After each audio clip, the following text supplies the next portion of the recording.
우리가 보통 이렇게 뭘 하다가 이제 한 번은 하면 실수 이렇게 이야기를 하죠. 아이고 실수했네요. 똑같은 일을 또 이제 또 잘못하게 되면 아유 뭐 어떻게 하다 보면 뭐 본연이 그럴 수 있죠. 이렇게 이제 이야기를 하는데 이제 이게 세 번, 네 번 이제 이렇게 반복이 되면 이야기가 이제 좀 달라지는 거예요. 이건 뭐 실수 어떻게 하다 보니까 그리 됐다 이렇게 이야기하기 좀 곤란하잖아요. 이제 반복되니까 그것을 저는 연약함이다라고 이야기를 하고 싶습니다. 계속 반복되는 것은 그 사람의 연약함이라는 거죠. 우리의 연약함이다. 모든 사람에게는 약한 부분이 있죠. 뭐 죄를 짓는 것도 마찬가지입니다. 사람들마다 어떤 부분, 어떤 죄에 대한 취약한 그런 영역이 있을 수가 있습니다. 아마 저도 여러분도 아마 그러리라 생각되는데요. 그러니까 우리가 이렇게 살다 보면 뭐 관계에 있어서도 저 사람에게는 문제가 안 되는 부분인데 나에게는 문제가 될 수 있어요. 이게 이제 우리의 연약함이죠. 또 어떤 상황도 마찬가지예요. 나는 뭐 이런 상황은 난 충분히 나는 극복되는데 어떤 사람은 그런 상황이 극복이 안 되는 분이 있어요. 이제 그것이 사람마다 조금 다 연약한 부분이 이제 다르기 때문이죠. 이제 그런 그 각자에게 있는 약한 부분들이 이제 밀려오면은 우리가 흔들리고 이제 무너질 수 있죠. 이제 그 부분이 어쩌면 우리의 연약함입니다. 모든 사람에게는 뭐 다 연약함이 저는 있으리라 생각합니다. 저도 마찬가지죠. 아브라함에게는 이 두려움이라고 하는 이 부분이 그의 연약함이었던 것 같습니다. 물론 뭐 모든 사람에게 두려움은 본능적으로 없는 사람이 없죠. 그러나 특히 아브라함에게는 이것이 더 크게 작용을 했던 것 같아요. 이 두려움 때문에 자기와의 어떤 사람과의 관계, 어떤 상황을 자꾸만 합리화하려고 하는 그런 경향들이 아브라함에게는 보입니다. 그래서 이 아브라함이 동일한 거짓말을 두 번이나 이제 반복을 하게 됩니다. 아내 사라를 누이라고 속이는 것이었습니다. 그 첫 번째 사례가 창세기 12장에 등장을 합니다. 창세기 12장은 뭐 여러분들 알다시피 유명한 장이에요. 하나님께서 아브라함을 불러서 너는 갈대아 우르를 떠나 본토 친척 아비 집을 이제 떠나라고 이제 아브라함에게 말씀하시죠. 굉장히 어려운 요구였습니다. 그러면서 너가 이제 복이 되라 라고 이제 말씀을 하시죠. 그 말씀은 굉장히 놀라운 축복의 말씀, 물론 그대로 하기는 굉장히 어려운 이야기지만 아브라함은 그 하나님의 말씀에 순종을 해서 갈대아 우르를 떠나게 됩니다. 그로 인해서 이제 놀라운 축복의 시작이 되죠. 믿음의 조상이라고 하는 엄청난 그 이름을 얻게 됩니다. 그런데 이제 문제는 여기서부터 출발이 됩니다. 그렇게 해서 이제 떠난 가나안 땅, 하나님께서 인도하신 그 가나안 땅에 도착을 했어요. 그러면 이제 그곳에서 이제 뭔가 축복이 쫙 펼쳐져야 되지 않습니까? 그죠? 너는 복이 되라 그러고 내가 너를 축복하겠다고 하나님께 말씀하셨으니까 그렇게 어려운 결단을 하고 이제 가나안 땅에 가면 좋은 일만 생기고 하여튼 뭐 축복이 막 이렇게 터져 나와야 되는데 문제는 그곳에 가서 있는데 기근이 생긴 거예요. 우리말 흉년, 그것도 아주 심한 흉년이 생긴 것입니다. 자, 이제 이럴 때 이제 우리가 헷갈리는 거예요. 이럴 때 이제 우리가 헷갈리는 거죠. 하나님 이거 뭡니까?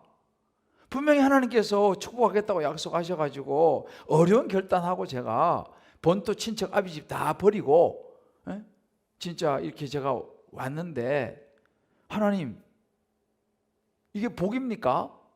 먹고 살 길이 없습니다. 보통 흉년이 아니어서 굶어 죽게 생겼습니다. 하나님 이게 뭡니까?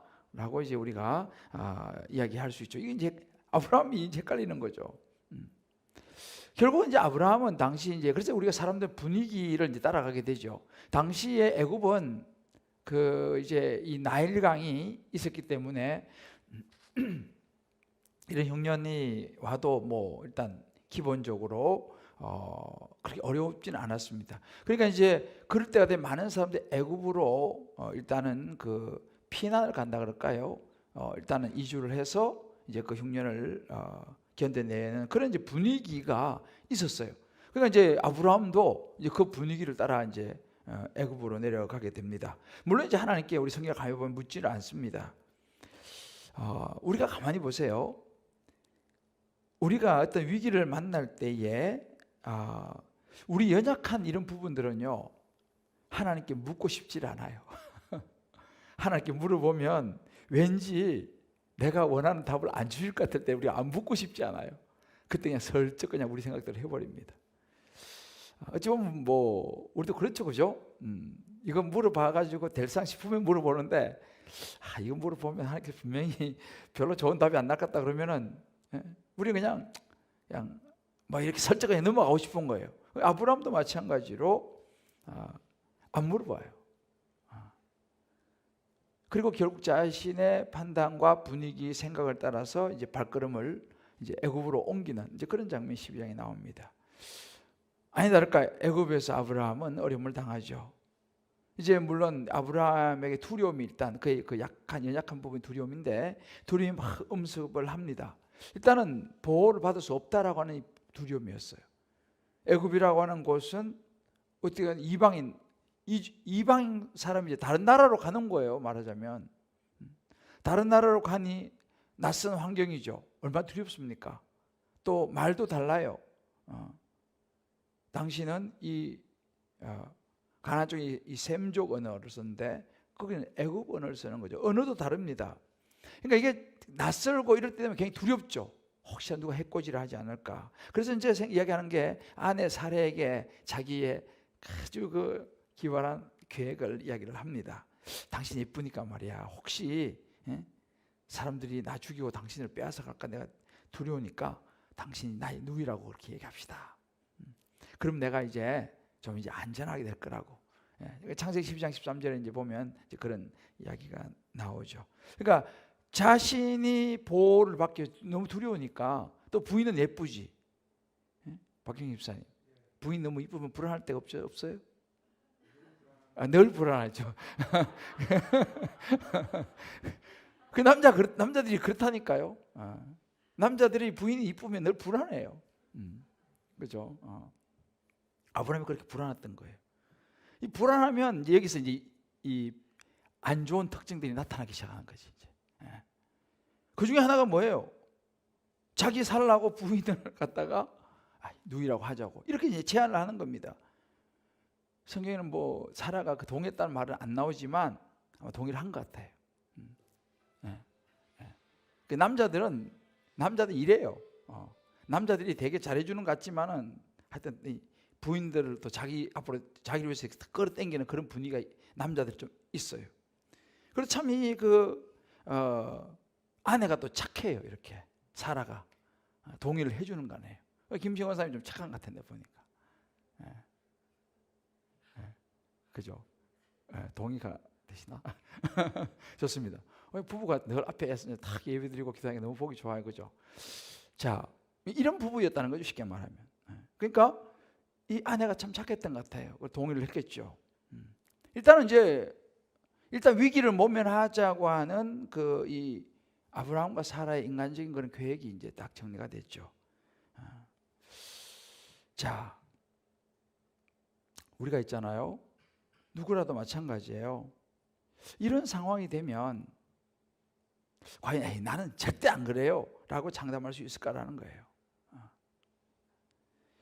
사실 뭐 그런 상황에 안 처하면 그래도 그러면 안 되죠 이렇게 말을 할 수 있지만 막상 그런 상황에 치면요 누구도 장담할 수 없는 거예요. 사실은 안 그렇습니까?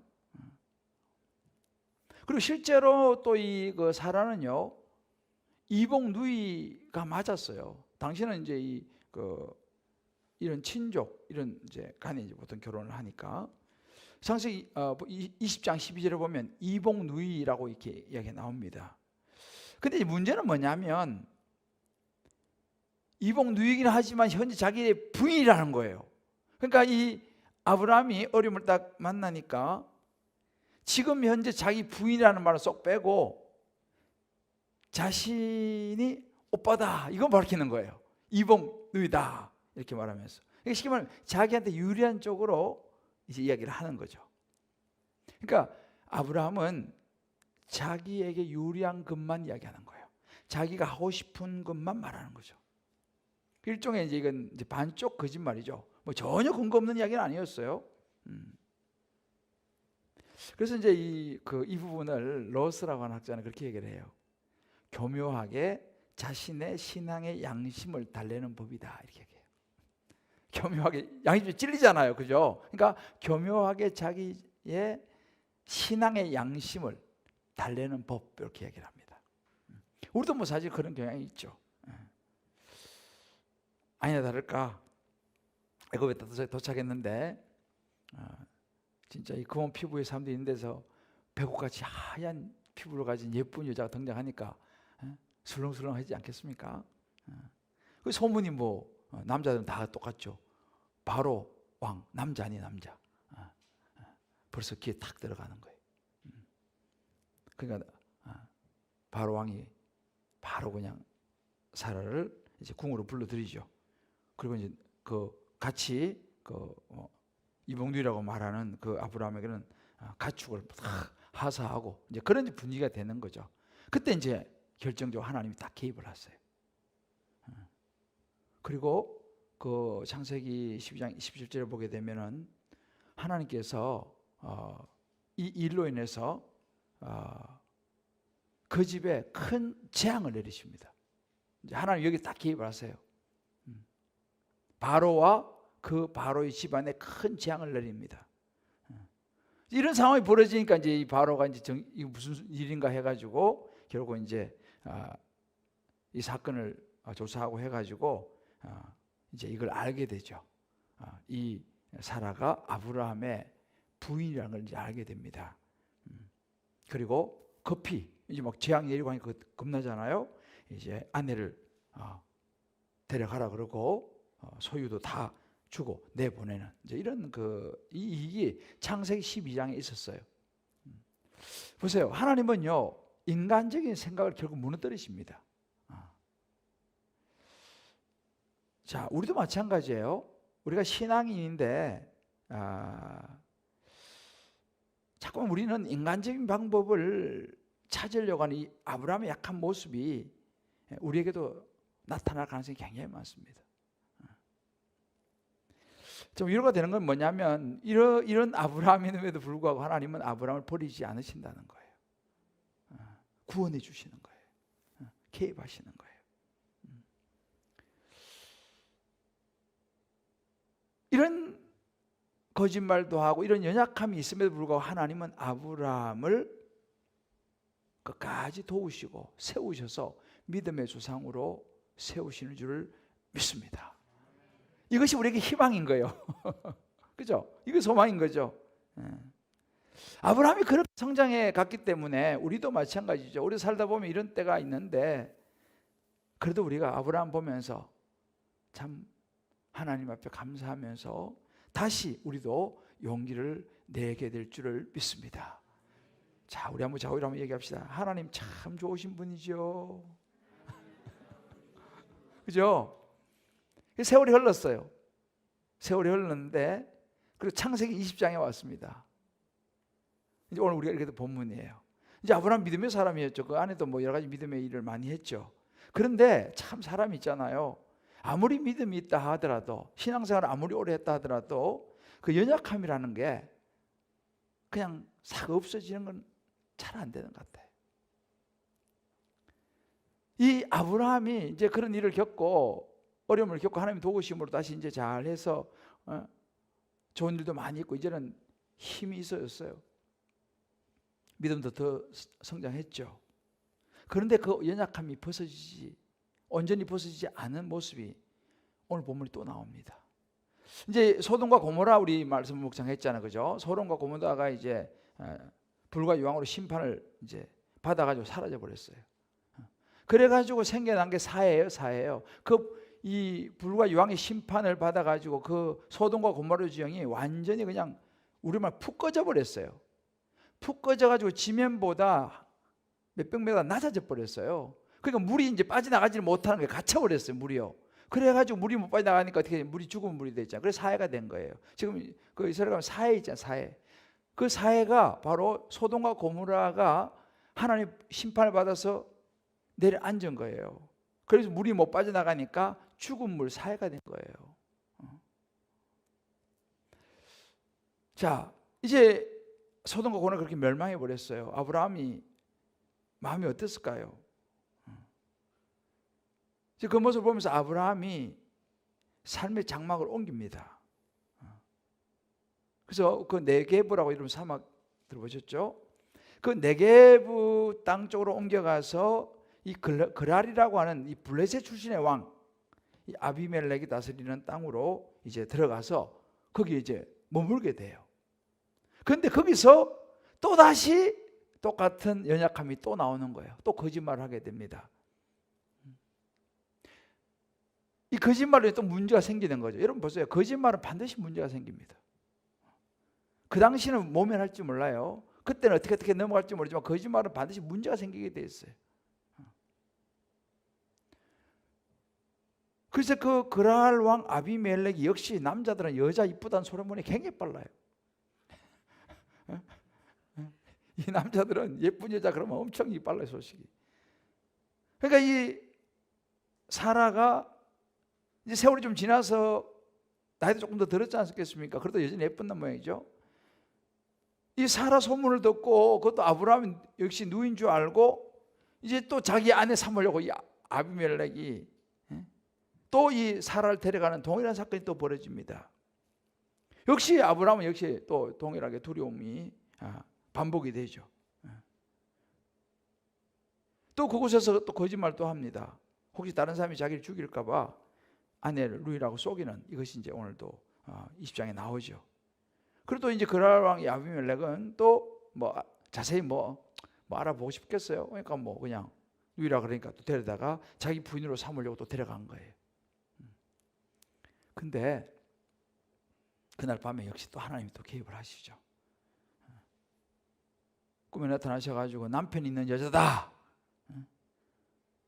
너 만약에 그 여자를 가까이 하면 너 죽을 것이다 하는 경고를 딱 내리죠.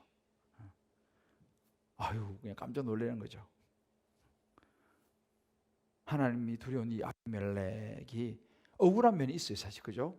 아브라함이 거짓말했잖아, 그죠? 억울한 면이 있지만 솔직하게 자기 잘못을 인정하고 조치를 바로 취합니다, 이 아비멜렉 왕이.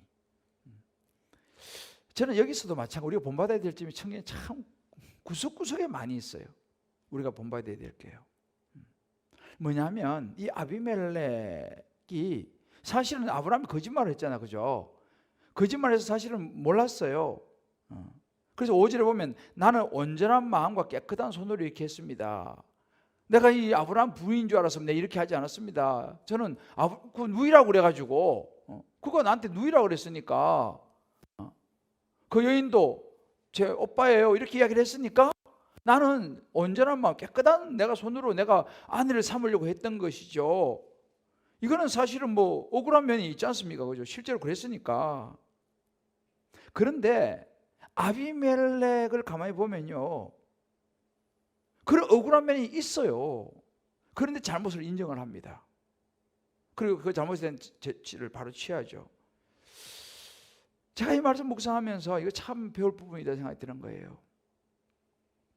여러분, 모르는 것도 죄가 된다는 거예요. 모르고 지은 죄도 회개할 필요가 있다는 거예요. 이 부분을 제가 경험을 했어요. 저는 몇 년 전까지만 해도 내가 몰랐는데 그 사람이 날 속인 건데 내가 몰랐는데 내가 무슨 죄가 있습니까? 라고 저는 그렇게 생각을 했었어요. 억울하다는 거죠. 왜?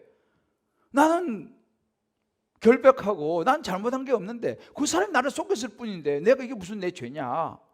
라고 생각을 했었어요, 저도. 그런데 그것도 모르는 것도 죄다라는 거예요.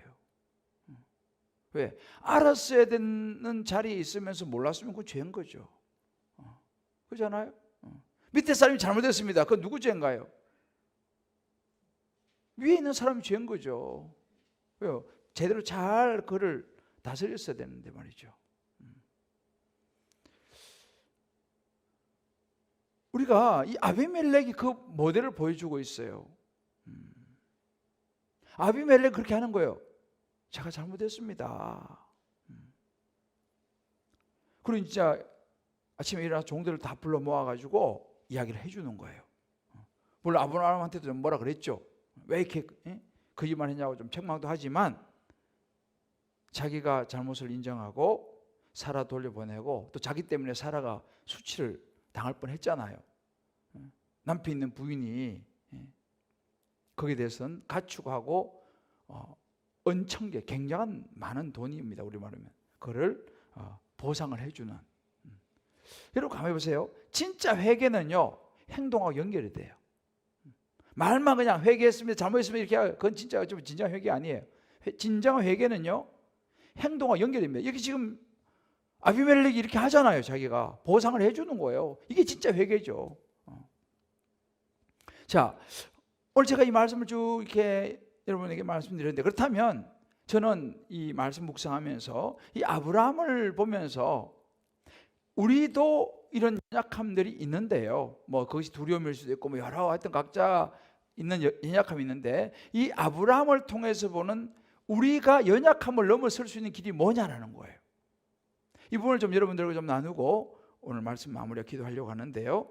그 첫 번째 아브라함을 보면서 우리가 연약함을 넘어설 수 있는 길이 뭐냐면, 첫 번째는 하나님의 도움을 받는 거예요. 뭐 우리가 다 아는 이야기 같죠. 하나님 도움 받는, 당연하죠. 그러니까 굉장히 중요합니다. 우리는 너무 중요하기 때문에, 당연하기 때문에 넘어가는 경우가 있어요. 그러나 여러분 당연한 게 아닙니다. 우리 인생의 근본적인 문제를 해결하는 가장 핵심이 뭐냐면요, 하나님의 도움이 필요하다는 거예요. 하나님의 도움이 필요하다. 왜냐하면 우리 인간은요, 우리가 해결할 수 없는 영역이 있어요. 내가 할 수 없는 영역이 있습니다. 그러니까 그런 부분은 하나님이 개입하셔서 도우셔야 되는 거예요. 아브라함의 경우는 두 번 다 결국은 일은 누가 저질렀어요? 아브라함이 연약함 때문에 일을 저질렀죠. 거짓말하고 해가지고. 그런데 두 번 다 하나님이 개입하셔서 이 문제를 수습을 해요. 바로의 큰 재앙을 내리기도 하고, 또 아비멜렉 왕에게 이 3절에 보면은 하나님이 꿈에, 그 밤에 하나님이, 그 3절에 그죠? 그 밤에 하나님이 아비멜렉에게 헌명하시는 거예요. 6절에도 또 나오는 거예요. 하나님이 꿈에 또 그에게 이르시는 거예요. 우리 하나님이 참 진짜 자상하시죠? 한번 이야기하면 잊어버릴까 봐 그러신지 또. 자, 우리 한번 서로 한번 축복합시다. 하나님이 이렇게 우리를 챙기십니다. 감사하지요. 그죠? 하나님이 진짜, 내가 이거 보면서 나는요, 하나님 진짜 자상하시구나. 또 챙기시는 거예요. 혹시 또 잊어버렸을까 싶어요. 아비멜렉이 또 말씀하시는 거예요. 참 그러 보면 진짜 위로가 돼요. 정말 이 보면 하나님이 개입하셔서 문제를 수습하시는 걸 보면서 제가 정말 참 많은 것을 묵상을 했어요. 사실은요. 이렇게 하나의 도움이 필요한 것이 우리 인생이에요. 여러분 보세요. 골리앗과 다윗 싸울 때 있죠. 다윗이 누구 의지합니까? 당신은 칼과 단창으로 나한테 오지만 나는 만군의 여호와 하나님의 이름으로 간다. 하나님의 도움을 구하면서 다윗이 나가서 골리앗과 싸우잖아요. 그리고 이제 골리앗을 이기지 않습니까? 그러니까 다윗은 정말 하나님의 도움을 많이 받았던, 하나님의 도움이 필요한 인생이라서 정말 절실히 알았던 사람이에요. 그리고 10편 18편을 보면 나의 힘이 되신 여호와요. 그죠? 내 힘은 하나님밖에 없습니다. 이거예요. 나의 힘이 되신 여호와요. 도움이 필요한 인생이라는 것을 다윗은 너무너무 절절하게 알고 있었어요. 이런 사람이 지혜로운 사람이에요. 시편 122편 여러분 보시면, 시편 121편 대표적인 하나님의 도움을 구하는 구절인데 우리 같이 읽어봅시다. 8절까지 쭉 이게 시편 111편은 이게 다인데요. 전체 읽어봅시다. 시작. 내가 산을 향하여 눈을 들리라. 나의 도움이 어디서 올까? 나의 도움은 천지를 지으신 여호와에게서로다. 여호와께서 너를 실족하지 않게 하시며 너를 지키시니가 졸지 아니하시리로다. 이스라엘을 지키시는 졸지도 아니하시고 주무시지도 아니하시리로다. 여호와는 너를 지키시는 이시라. 여호와께서 내 오른쪽에서 내 그늘이 되시나니 낮의 해와 너를 상치 못하고 밤의 달도 너를 해치 아니하리로다.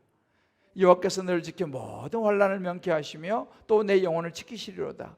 여호와께서 내 출입을 지금부터 영원까지 지키시리로다. 아멘. 자, 우리 이렇게 하면 서로 축복합시다. 가정에 계신 분들도 서로에게 한번 얘기합시다. 이것이 바로 우리의 하나님이십니다. 이 하나님께 도움을 구합시다. 할렐루야. 굉장히 중요한 부분이에요. 하나님이 개입하시는 거예요. 저는 지금도요, 하나님이 개입하시기를 간절히 구하는 기도 제목이 있어요. 왜? 내가 할 수 있는 영역이 아닌 부분이잖아요. 진짜 전 지금도 간절한 하나님의 개입을 간절히 기도하는 그런 부분들이 있어요. 오늘 새벽에 제가 간절히 기도하고, 오늘 낮에도 간절히 기도하고, 오늘 밤에 이제 좀 이따가도 내가 또 간절히 기도할 거예요. 왜냐하면 내가 할 수 없는 영역이 있기 때문에 그런 거예요. 우리가 우리 연약함을 다 커버할 수가 없어요. 진짜 하나님의 도움이 필요합니다. 근데 참 그래도 감사한 게 이렇게 많은 믿음의 조상들이 하나님의 도움을 구했고 받았다는 것을 우리가 보면서 저와 여러분도 하나님이 도우실 줄을 믿습니다. 우리가 로마서 5장 8절에 보면요, 우리가 아직 죄인 되었을 때 그리스도께서 우리를 위해 죽으심으로 하나님께서 우리에 대한 자기 사랑 확정 하셨다 그랬잖아요. 확정. 하나님 진짜 우리 도우시나? 하나님 진짜 우리를 사랑하시나? 뭘로 알 수 있어요, 하나님? 우리 그렇게 말할 수 있지 않습니까? 하나님이 보증이 뭐예요?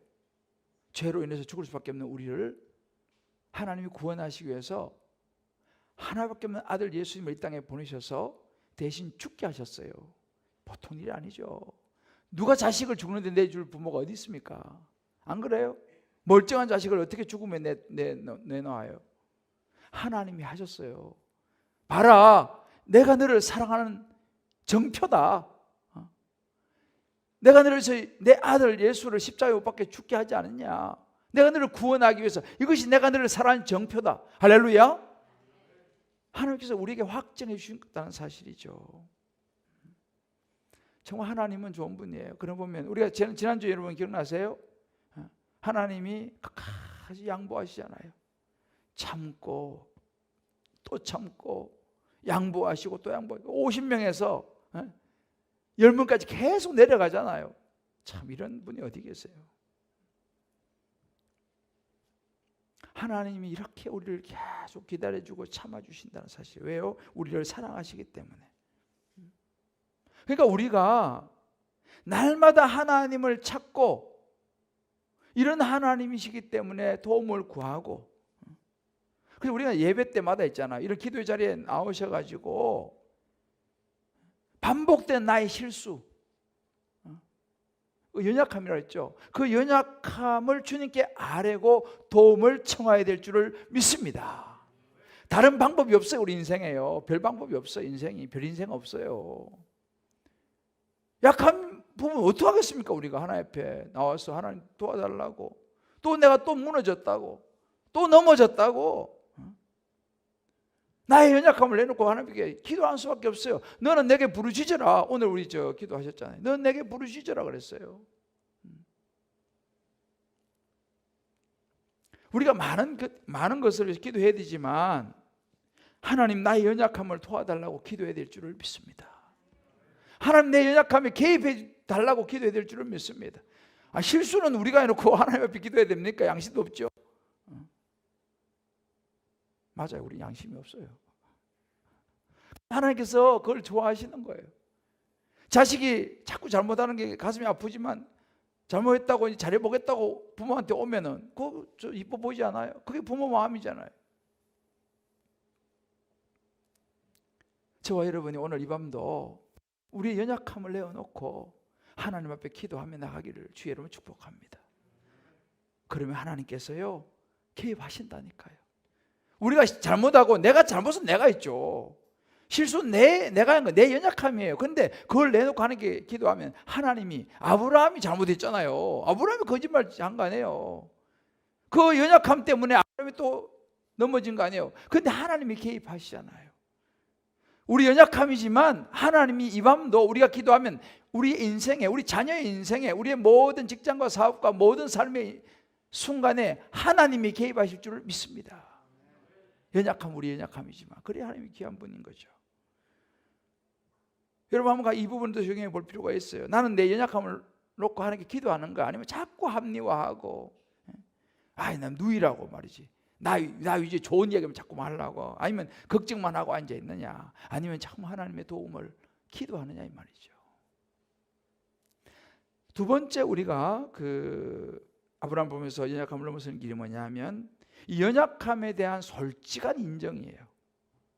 그리고 공동체의 도움을 받는 겁니다. 이 아비멜렉이 묻죠. 아브라함한테 와서 아니 무슨 뜻으로 내가 이렇게 했느냐, 왜 나한테 이렇게 거짓말 했냐, 그죠? 아니 부인이라 그러지 왜 누이라 그랬어? 라고 말합니다. 하마터면 내가 큰일 날 뻔했잖아. 그때 아브라함이 뭐라고 얘기합니까? 11절을 보면요, 내 아내로 말미암아 사람들이 나를 죽일까 생각하였으며. 솔직하잖아요, 그죠? 여기 사람들 하나님 모르니까 내 아내 이쁘니까 나 죽이고 내 아내 빼앗을까 봐 두려워서 그랬습니다 라고 솔직하게 이야기를 해요. 물론 그러면서도 변명도 같이 하죠. 진짜 그렇지만 뭐 내 이복 누이는 맞아요, 또 이렇게 이야기를 또 한마디 더 붙이긴 해요. 그렇지만 솔직히 이야기를 합니다. 다윗이 있잖아요. 시편 133편 1절 이렇게 말합니다. 보라, 형제가 연합하여 동거함이 어찌 그리 선하고 아름다운 거. 다윗은 알았어요. 혼자서는 안 된다는 거. 제가 2주 전에 설교했죠. 혼자서는 안 된다. 그 주제가 굉장히 중요한 주제예요. 성경은 다 이게 맥이 같이 흘러요. 다윗이 알았습니다. 다윗이 도망갈 때도 있잖아요. 다윗은 혼자 있지 않았어요. 그와 함께 공동체가 있었어요. 이 다윗 공동체가 있었어요. 물론 그거는 뭐 천하고 진짜 비루하고 별 볼일 없는 사람들이지만 그들이 다윗을 따라다녔습니다. 다윗이 공동체가 있었어요. 여러분 혼자서는 다윗은 13년 정도를 도망다니겠잖아요. 사울이 막 죽이려고 계속 돌아다니니까 혼자 도망다니지 않았습니다. 다윗은 공동체가 있었어요. 함께 할 사람들이 있었어요. 뭐 세상적으로 잘 나가는 사람들은 아니었지만 함께한 사람들이 있었다는 것을 우리 눈여겨봐야 돼요. 그러니까 다윗이 말하잖아요. 형제가 연합하여 동감이 너무 중요하다. 공동체가 너무 중요하다 이렇게 말하는 거죠. 전도서 4장 12절에도요. 솔로몬이 지혜의 왕 솔로몬이 이렇게 말했습니다. 한 사람이면 같이 읽어보세요. 시작. 한 사람이면 패하겠거니와 두 사람이 맞설 수 있나니 세 겹줄은 쉽게 끊이지 아니하리라. 보세요. 혼자서는 패한다니까요. 혼자서는 안 된다는 거예요. 두 사람이 좀 더 낫고 세 겹줄, 3명, 4명 쉽게 끊어지지 않는다는 것입니다. 이게 공동체의 힘이에요. 예수님도 말씀하셨죠. 마태복음 18장 20절 우리가 다락방 할 때마다 우리 한번 이렇게 고백하는 구절이죠. 2-3 사람이 내 이름 모인 곳에 나도 그들 중에 있느니라. 예수님께서 말씀하셨어요. 2-3 사람이 내 이름으로 모인 곳에 내가 그들과 함께 있다. 예수님의 모든 삶을 보세요. 예수님 혼자 있지 않았어요. 특별히 기도하는 새벽 미명의 외에는요, 늘 예수님은 공동체 제자들과 함께 했다는 사실입니다. 늘 같이 제자들과 함께 했어요. 이걸 잘 눈여겨봐야 돼요. 사도행전도 보세요. 오순절 마가다락방이요, 역사가 언제 일어났습니까? 빌기를 다음에 모이고 진도하니 무리가 다 충만해서 담대 하나님 말씀 전하였어요. 무리가 있었어요. 오순절 마가다락방에도 120문도가 모여서 기도했어요. 모이는 것이 얼마나 중요한지 몰라요. 공동체가 얼마나 중요한지 몰라요. 여러분 보세요. 공동체가 없잖아요. 위험합니다. 우리는 두려울 수 있어요. 왜요? 나를 지켜줄 사람이 없어요. 동물의 왕국 뭐 거의 나오잖아요. 요즘도 뭐 요즘 워낙 이 다큐 같은 게 너무 잘 나오는데 보면 뭐 여기서 나오는 게 뭐예요? 아무리 힘이 약한 이 동물들에도요, 무리를 지어 있으면요, 맹수들이 함부로 덤비지를 못해요. 무리를 지어 있으면. 그런데 아무리 힘센 그런 황소라도 떨어져 있으면 바로 공격 대상이 되죠. 뭐 요즘 뭐 잘 나오잖아요.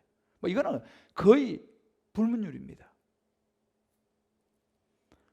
자, 아브라함이 있잖아요. 두 번 다 왜 위기를 맞았습니까? 자기와 함께하는 공동체가 없었어요. 애굽 내려갔잖아요. 거기 자기와 함께하는 공동체가 없죠. 그죠? 그랄 땅으로 갔어요. 자기와 함께하는 공동체가 없었다는 사실이에요.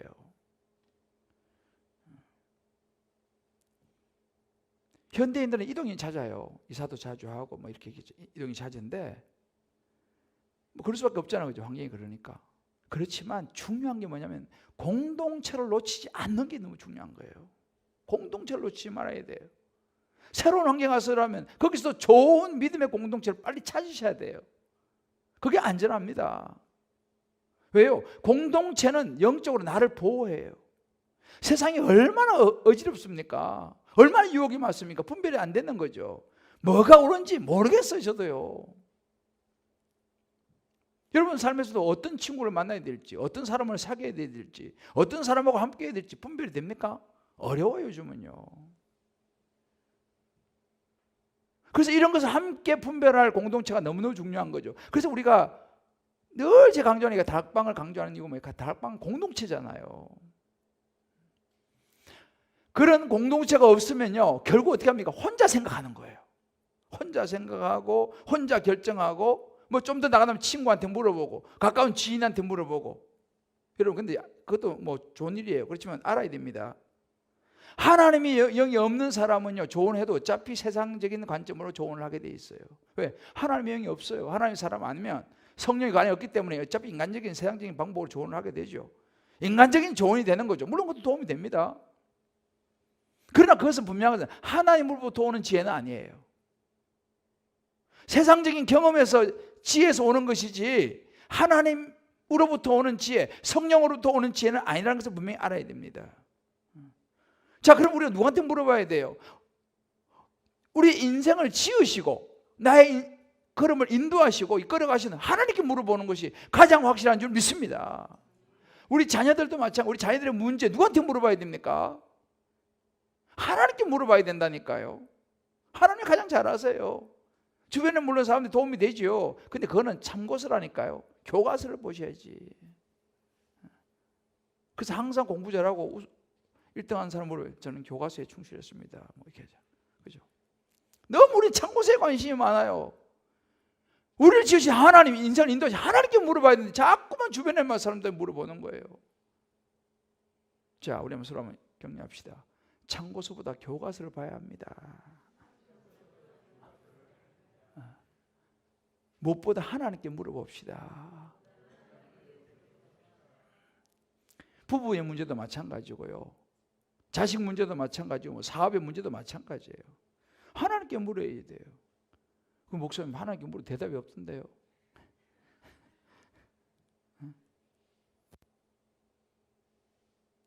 사실은 하나님 대답하고 계세요. 우리가 못 듣는 것뿐이에요. 왜 못 듣까요? 욕심이 꽉 차 있으니까 안 들려요. 하나님 말씀하고 계세요. 뭘 통해서요? 말씀을 통해서요. 말씀을 계속 얘기하고 계신다니까요. 우리가 안 듣고 싶고 어떤 거는 내 생각이 꽉 차 있어가지고 들리질 않아요. 근데 마음이 정말 가난해지고 있잖아요. 내 코가 석자 빠지면 그때는 좀 들려요. 왜? 내가 많이 내려놓았으니 그때는 들리는데 다시 이게 차오르잖아요. 다시 안 들려요. 그래서 여러분 이런 그 하나님의 음성을 듣는 게 너무 중요한데 주일날 예배 통해서는 하나님께서 각자 그 말씀 속에서 개인에게 말씀하세요. 전체 공동체니까. 그죠? 설교를 하면 여러분 하나님께서 각자에게 그 말씀을 가지고 각자에게 말씀하세요. 그건 개인적으로 듣는 시간이에요. 그러나 하나님은 개인적으로도 말씀하시지만 사실 더 자세한 것들은요, 속으로 공동체를 통해서 말씀할 때가 많아요. 그냥 밥 먹는 모임 말고 하나님 말씀을 나누는 속으로 공동체. 우리 다락방이죠. 그래서 그 다락방에서 말씀을 같이 나누면서 거기서 하나님의 음성을 들어야 되는 거예요, 내가요. 그래서 우리가 이 속으로 공동체가 필요한 것입니다. 대그룹의 주일 예배는 너무 중요하죠. 그러나 대배뿐만 아니라 속으로 공동체도 너무 중요하다는 걸 놓치면 안 돼요. 같이 가야 돼, 이게요. 같이 가야 돼요.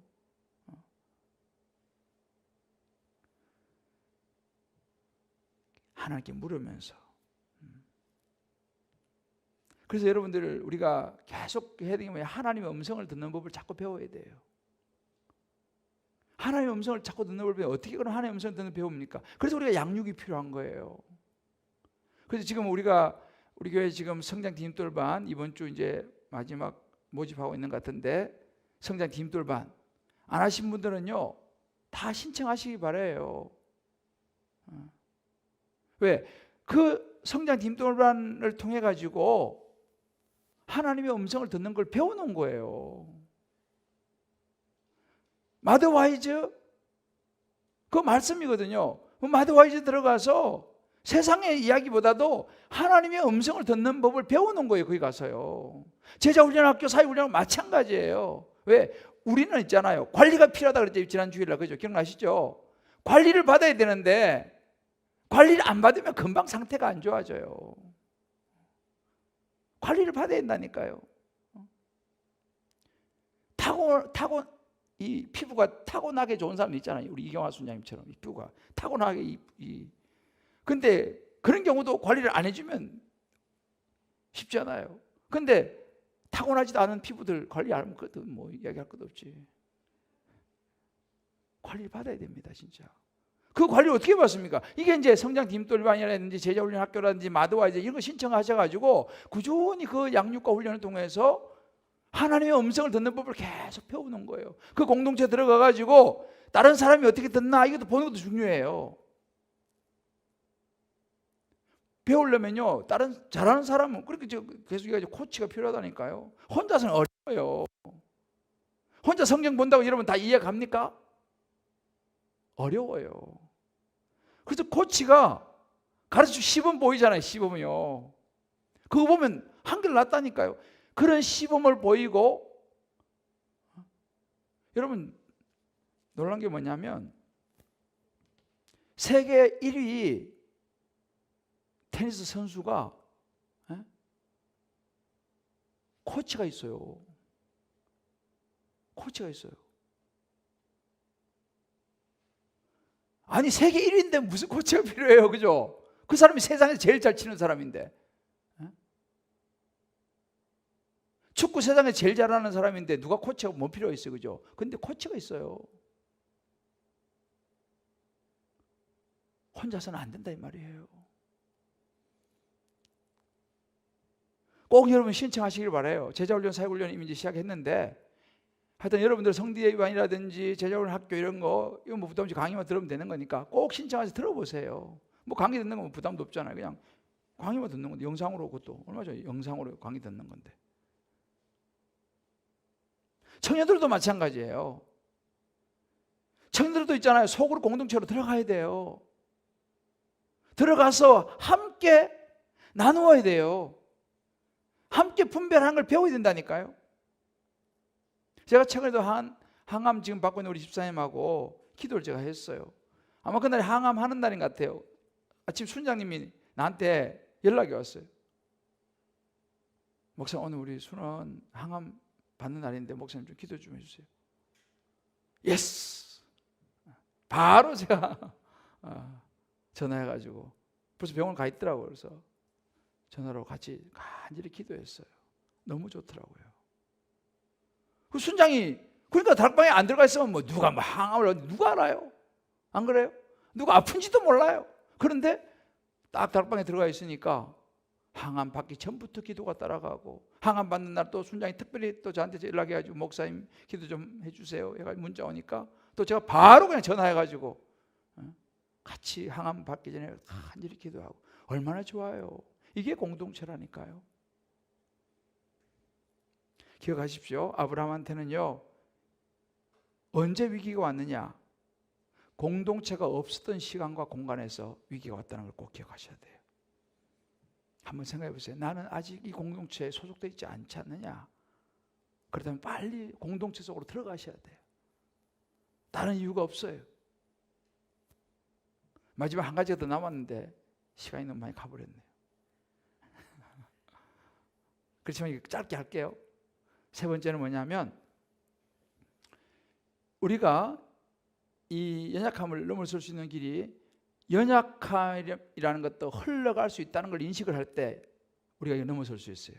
이 연약함이 흘러갑니다. 자, 여러분 보세요. 우리가 자녀들한테, 여기 부모들 많죠. 좋은 거 물려주고 싶으세요? 안 좋은 거 물려주고 싶으세요? 그죠? 좋은 거 물려주고 싶죠. 안 좋은 거 물려주고 부모는 뭐 자기가 없는 사람이죠. 그런데 나의 연약함이 그대로 노출될 때 자녀들이 본다는 걸 알아야 돼요. 창세기 26장에 가면요, 아브라함의 아들이 등장해요. 이삭이 등장합니다. 이삭이 그랄에 거주하게 돼요. 이제 나중에 이제 이삭이 태어나게 되는데, 그런데 그 아들이 있잖아요. 이삭이가 또 똑같은 거짓말을 해요. 그랄에 가가지고 누구 보니까 그는 내 누이라 하였으니 리브가는 복이 아름다움으로 백성이 리브가로 말하면 자기를 죽일까요? 그는 내 아내라 하기를 두려워함이었더라. 아들이 똑같은 죄를 짓는다니까요. 아마 리브가도 이뻤던 모양이에요.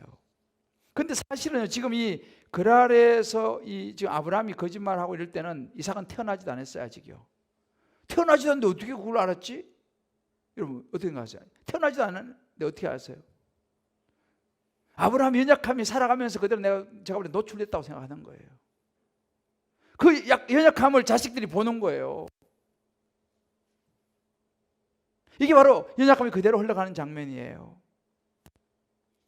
저는 이 묵상하면서요, 참 목사이기 앞서 아버지로서 참 많은 생각을 했어요.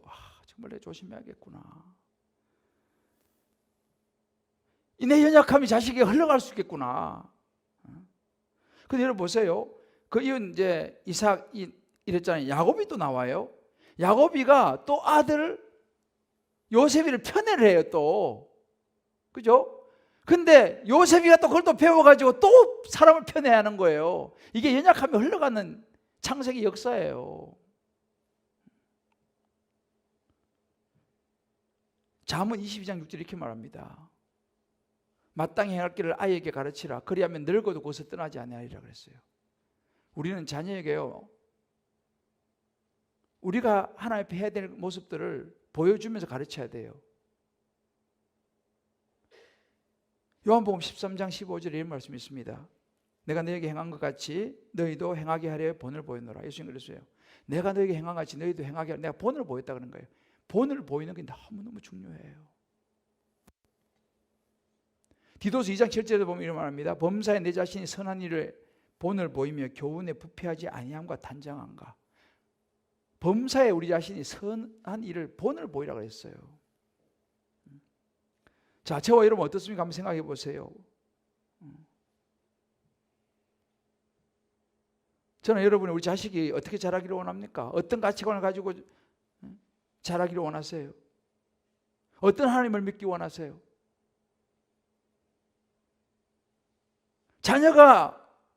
내 자녀가 이런 하나님을 믿기를 원한다, 내 자녀가 이런 신앙생활 하기를 원한다라는 마음이 우리에게 있으면요, 우리가 그렇게 해야 됩니다. 우리가 그렇게 해야 된다니까요. 물론 우리는 한계는 있어요. 우리가 완전하지 않으니까. 그러나 기본적인 가치관, 하나님을 예배하고 기도하는 삶, 이거는요 능력이 아니에요. 이건 하면 되는 거예요. 하나님을 예배하고 하는 기도하는 이런 삶의 모습 그냥 하면 되는 거예요. 꼭 뭐 능력이 있어야 이걸 합니까? 예배드리는 사람 뭐 능력이 있어야 예배드립니까?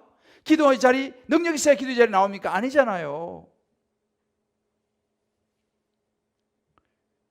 저는요, 이 코로나 기간에 다른 것보다도 정말 염려되는 것은 뭐냐면 우리 자녀들이 부모의 모습을 보면서 예배를 잃어버린다는 사실이에요. 부모가 예배를 어떻게 드리냐에 따라가 자식을 배워버린다니까요. 자녀들이 2년 동안 예배를 제대로 안 드렸어요. 왜 안 드립니까? 부모가 제대로 안 드리니까. 물론 부모인 나는 어떻게라도 내가 시간 날 때마다 찾아서 본다 하지만요, 애들은 찾아서 봅니까? 정말 자녀가 있는 부모님들은요, 심각하게 생각하셔야 돼요, 여러분들요. 예배를 정말 정성껏 드려야 됩니다. 현장에 못 오실 상황이 된다면 집에서라도 정말 정성을 다 예배 드리는 것을 보여줘야 돼요, 자녀에게. 그거 안 보여주고 2년 지나보니 자녀들이 신앙 다 잊어버려. 애들은 금방 잊어버리잖아요. 나 이거 걱정해. 애들이 예배를 다 잊어버렸을까 걱정이 너무 되는 거예요. 애들이 하나님을 다 잃어버렸을까 봐 걱정되는 거예요. 제가 한 집사님 그 부부는요, 애들 데리고 주일마다 어디 여행을 갔어요. 주일마다 여행을 갔어요. 그 가가지고 물론 뭐 어떨 때 예배 드릴 때도 있고 하지만 뭐 좋은데 다 데리고 다녔어요. 그런데 그 자녀들이 신앙을 잃어버렸어요. 왜? 주일날 교회 와서 예배 드리는 걸 잊어버린 거예요. 애들한테는 뭐 경험적으로 뭐 좋은 거 많이 보여주고 그거는 좋아할지 모르지만 하나님을 잃어버리면요, 천하를 닫고 목숨 잃으면 뭐 유익하냐고 그랬습니다. 오늘 여러분 예배를 드리는 분들 잘 생각해 보세요. 우리 연약하면 흘러간다니까요. 코로나를 통해서 예배를 잃어버리면 우리 자식들도 그냥 잃어버려요. 뭐 이제 뭐 어떡하면 아유 뭐 그냥 집에서 같이 보지 뭐. 아이 시간 되면 나중에 보지 뭐.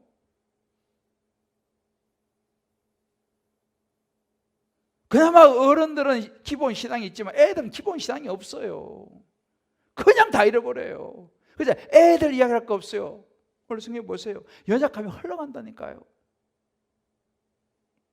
정말 우리가 부모로서 예배 목숨을 걸어야 되는 이거 있어요. 나를 위해서지만 자식을 위해서 예배 목숨을 걸어야 돼요. 툭하면 우리 부모님도 뭐 교회 안 갔던데 뭐 조금 무슨 일 있으면 집에서 그냥 뭐 텔레비 보다가 뭐 석광 먹던데 뭐. 제가 가장 염려한 이 부분이에요. 모이고 안 모이고 두 번째 치고 정말 우리 부모님이 예배 목숨 거느냐 안 거느냐, 기도의 자리에 목숨 걸고 가느냐 안 가느냐. 코로나 기간이 어쩔 수 없죠. 뭐 양성이 나면 어떡하겠습니까만은 그래도 불구하고 집에서 그 시간을 지키느냐 말이에요. 나는 그래서 이제 영상도 마찬가지예요. 내가 우리 다음 세대 사역자한테 말하는 것이 뭐냐면 영상만 띡 보내니까 영상 10분 20분짜리 보내봐요. 그냥 주일날 아무 때나 보면 되는 거예요. 전에는 그래도 10시 예배 12시 예배 어떻게 해도 시간을 맞춰서 갔잖아요. 이제 필요 없어요. 이제는 영상 가니까 그냥 뭐 아침에 보든지 뭐 저녁 때 뭐 보든지 뭐. 이거는 보는 것이 예배하고는 다르거든요. 영상 보는 거예요.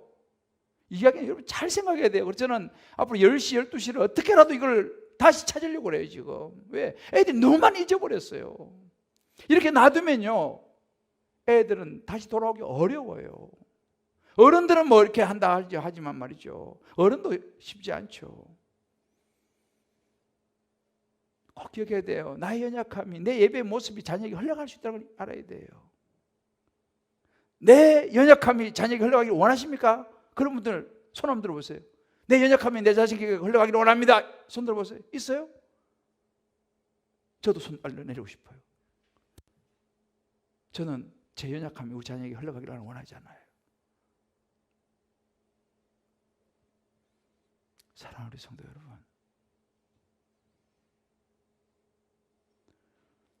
우리 오늘 알바론을 보면서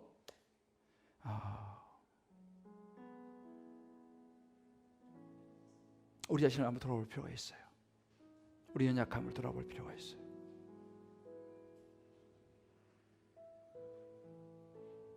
저는 요즘 목사라서 그런 게 아니고 있잖아요. 성경 보면서 참 진짜 성경은 정말 우리의 삶을 그대로 보여줘요. 그대로 보여줘요.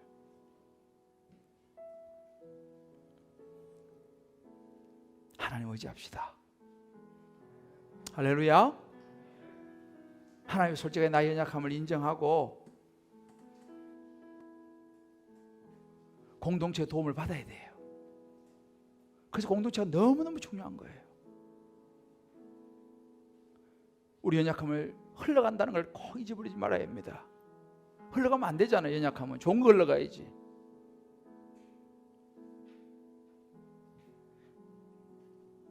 하나님은 너를 지키시는 자. 우리 찬양 같이 부르고 오늘 말씀부터 같이 한번 기도하도록 하겠습니다.